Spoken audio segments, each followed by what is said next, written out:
Le Seigneur nous dit qu'il nous laisse un commandement nouveau, de nous aimer les uns les autres. Il est bien vrai que ce n'est pas facile, hein, et c'est une bataille vraiment au quotidien. Donc nous bataillons pour pouvoir mettre en application ce commandement. Mais il va encore plus loin en Matthieu 5 à 44. Il dit, aimez vos ennemis, bénissez ceux qui vous maudissent, faites du bien à ceux qui vous haïssent, priez pour ceux qui vous persécutent et qui vous maltraitent. Ce n'est pas chose facile ce que nous demande le Seigneur. Oui, c'est difficile, mais ce n'est pas impossible. Il faut savoir que toutes les fois que le Seigneur nous fait des recommandations ou nous demande de faire quelque chose, c'est parce que lui-même, il a déjà fait. Et comme il est le modèle parfait et que c'est lui que nous imitons, nous n'imitons pas seulement que les prodiges, les miracles, mais nous imitons aussi sa nature et son caractère. Et parfois c'est difficile. Parfois tu veux mettre en application cette instruction, mais tu ne parviens pas. C'est en cela que l'apôtre Paul pouvait nous dire, il dit, je ne fais pas le bien que je veux. Et donc il est conscient qu'il est bon de faire du bien. Et il veut faire le bien. Mais sa chair le retient, sa chair le maintient, l'empêche à faire ce qui est bon. Et c'est ce qui nous arrive à tous. Et quand le Seigneur nous demande d'aimer ceux qui nous persécutent, ceux qui nous maltraitent, en fait, il nous demande de hausser le niveau de notre amour. De hausser le niveau de notre amour. Et parfois, cet amour-là, il est mal perçu parce que toutefois que certaines personnes vraiment arrivent à manifester cet amour-là, elles sont traitées pour de stupides ou encore de faibles.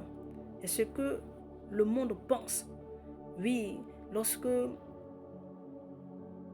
certains enfants de Dieu arrivent vraiment à atteindre ce niveau d'amour-là, dans la société, on les traite comme des personnes insensées, comme des personnes faibles. Mais si le Seigneur nous demande d'atteindre ce niveau d'amour-là, c'est parce que l'amour est une âme puissante. Et vous savez, dans ces temps de la fin, dans laquelle nous sommes, parce que nous sommes dans les derniers temps, c'est notre amour, l'amour que nous allons manifester. Cette instruction que nous a laissé le Seigneur, oui, qui nous emmène vraiment à manifester un certain niveau d'amour, une certaine dimension dans l'amour, qui nous permettra de triompher dans ce monde qui est rempli de cruauté et de méchanceté. Mais comment faire? Et je pense que c'est la question que tu te poses. Et c'est la question que je me suis posée. Et c'est la question que j'ai aussi posée au Saint-Esprit. Comment y parvenir? Si tu nous laisses cette recommandation, c'est parce que c'est possible de pouvoir le faire. Et le Seigneur me dit, le Saint-Esprit me dit que le grain de blé qui est tombé en terre, s'il ne meurt, il ne peut porter de fruits. Et là, on nous dit en Galates 5, les fruits de l'esprit. On nous parle de l'amour. Et tout ce qui est cité, la bénité, toutes ces choses-là, ce sont les branches de l'amour. Et donc par là, j'ai compris que pour atteindre ce niveau d'amour-là, oui, il faut tuer la chair. Il faut mourir à soi-même. Parce que s'il n'y a pas cette mort à soi, tu ne peux pas manifester ce type d'amour-là. Tu ne peux pas triompher. Il y a des combats où tu seras amené, bien-aimé, à utiliser la prière d'autres âmes. Mais il y a aussi des combats où l'âme que tu devras utiliser, c'est l'amour. Et l'amour est une âme puissante. C'est une âme que le monde des ténèbres ne maîtrise pas. La Bible dit qu'il est l'Éternel des armées.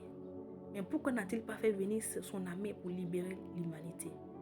Mais l'Éternel a procédé autrement. Il a utilisé quelque chose que le diable ne maîtrisait pas. Et qu'encore il n'arrive pas encore. Jusqu'aujourd'hui, il ne maîtrise pas. Parce que s'il savait ce qui se passait, ce qui se tramait, s'il savait qu'en crucifiant le Seigneur Jésus-Christ, à l'aide. Échéance, il n'allait jamais le faire.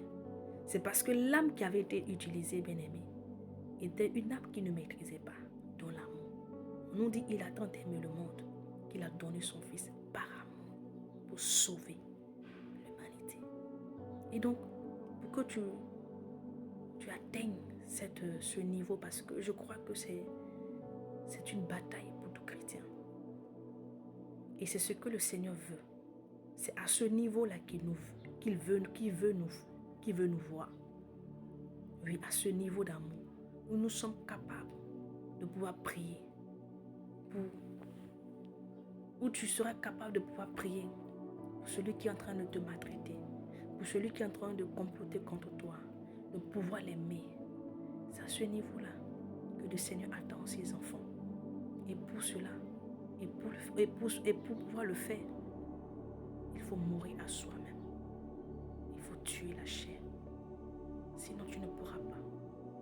Vous savez, quand tu atteins ce niveau d'amour-là,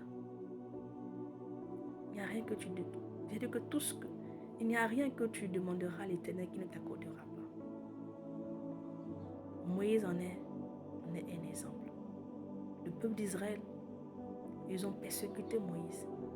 Ils ont rendu la vie difficile à Moïse.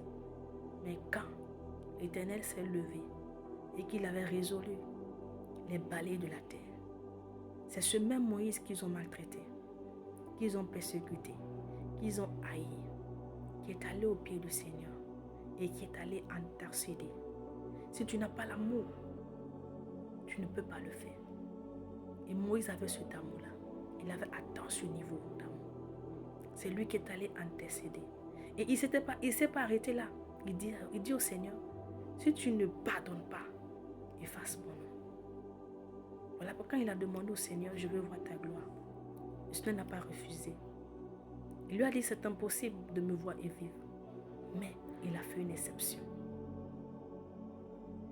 Donc, prie et demande au Seigneur de t'aider à tuer la chair. Et que le grain que tu es, qui est tombé en terre, que ce grain-là meure avec la chair et tous ses désirs, pour que tu parviennes vraiment à manifester cet amour-là. Que le Seigneur te